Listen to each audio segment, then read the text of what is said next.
All right, President Biden spoke in Milwaukee today, continuing his Bidenomics tour. And this comes even as inflation on his watch has caused hardworking American families to spend an additional $700 a month just to maintain the standard of living that they had 2 years ago. Does the president's messaging match the experience of working families? Well, joining me now to discuss this is Congressman Estes. He serves on the House Committee on Ways and Means, as well as the Budget Committee and the Committee on Education and Workforce. He represents the 4th Congressional District of Kansas. Congressman, great to see you again. Welcome to Washington Watch. Hi, Jody. It's great to see you again. Thanks for having me on.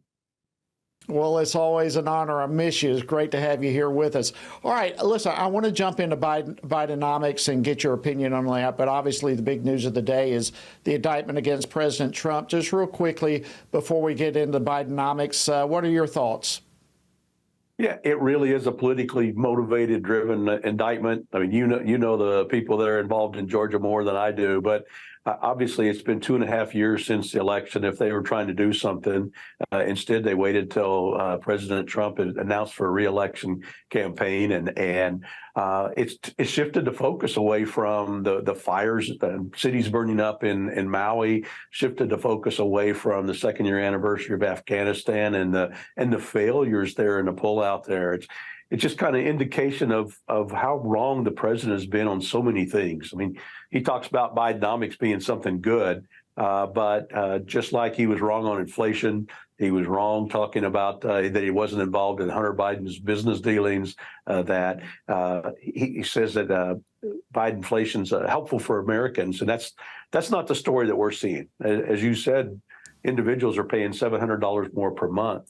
Literally what that means, if you look at the inflation since President Biden came into office, it's the equivalent of taking 2 months' paycheck out of everybody's pockets to buy the same goods and services, the same rent, same car payment, the same groceries. It's really an impact, and it's a burden on people. Well, it really is, and that is the reality of what's going on. You know, I saw earlier today a report that credit card balances have topped $1 trillion for the first time ever. I mean, that in itself says that Bidenomics is being more harmful. It's doing more harm than good, doesn't it?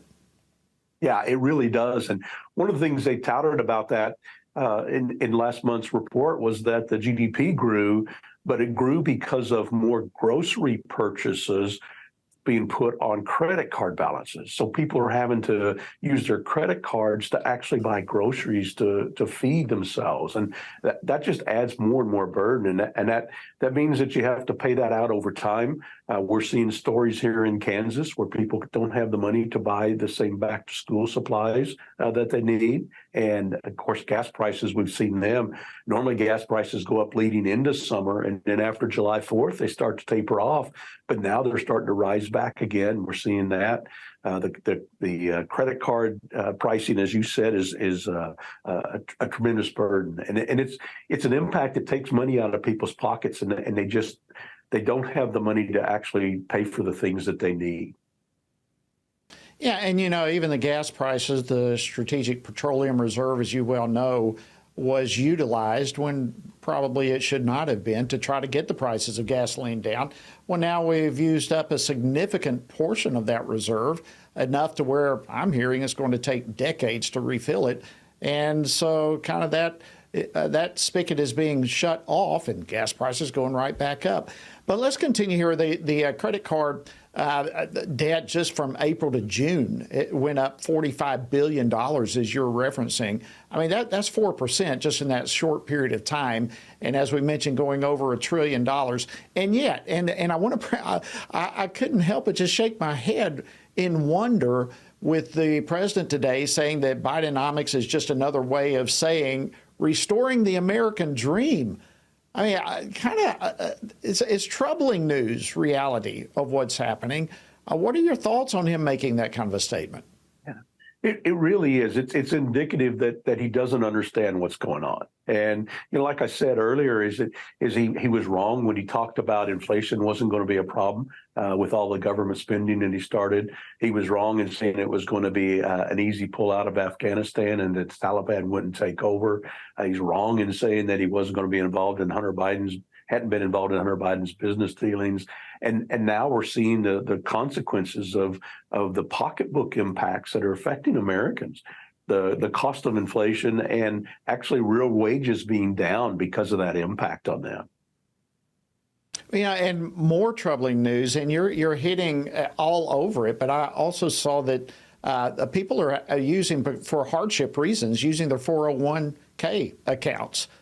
This is just another sign. I want to play Treasury Secretary Janet Yellen said something on CNN. I want to play this real quickly. Clip 11, please. Let's get that. I want to get your reaction to this. Over 70% of Americans say that they're very comfortable with their financial situation. So they seem to perceive the economy as a whole as doing less well than they are personally. But most Americans feel good about their own economic situation. I'm not aware of most Americans feeling good about their financial situation. What kind of? I'm not seeing the poll that she's referring to. Do you have any idea?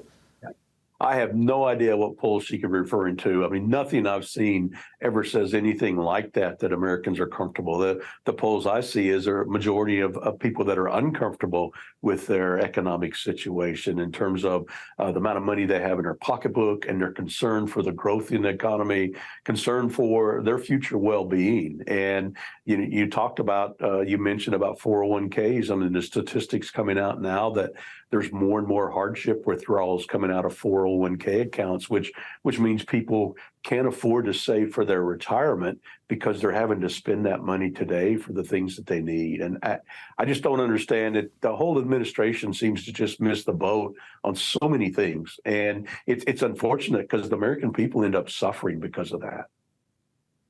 Yeah, and the president actually inherited a pretty good situation apart from COVID. The economy had been moving strongly forward, and inflation was down, and they have just gone the opposite direction. I want to shift gears because Congressman Ron Estes, you have been such a leader on issues like this ever since you came to Congress. But you have joined some other colleagues of yours and have launched a bipartisan fiscal reform effort. What are you hoping to accomplish? What is this, and what do you hope to see come from it? Yeah, well, as we all know, I mean, the information's out there.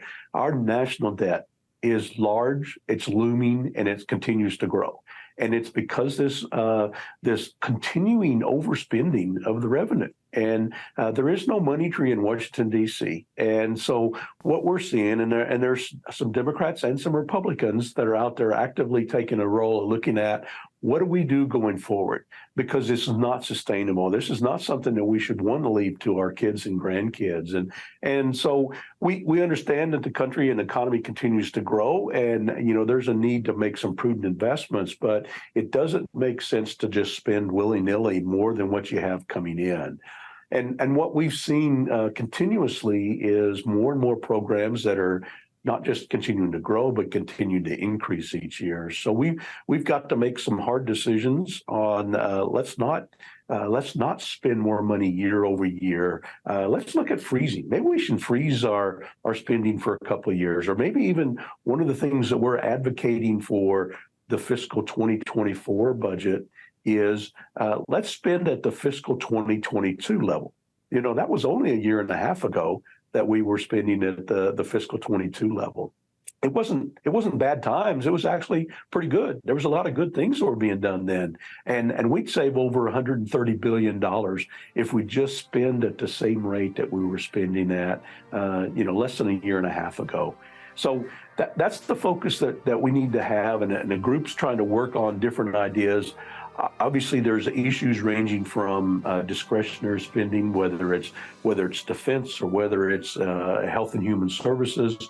There's also a lot of programs that are, automatic spending programs that, we've got to figure out ways to get past the political rhetoric around Medicare and Social Security, because those are programs that we pay into. And we pay in, but we don't pay in enough. We're going to wrap. We're going to have to stop right there. Hard break coming up. Congressman Ron Estes from Kansas, thank you for joining us.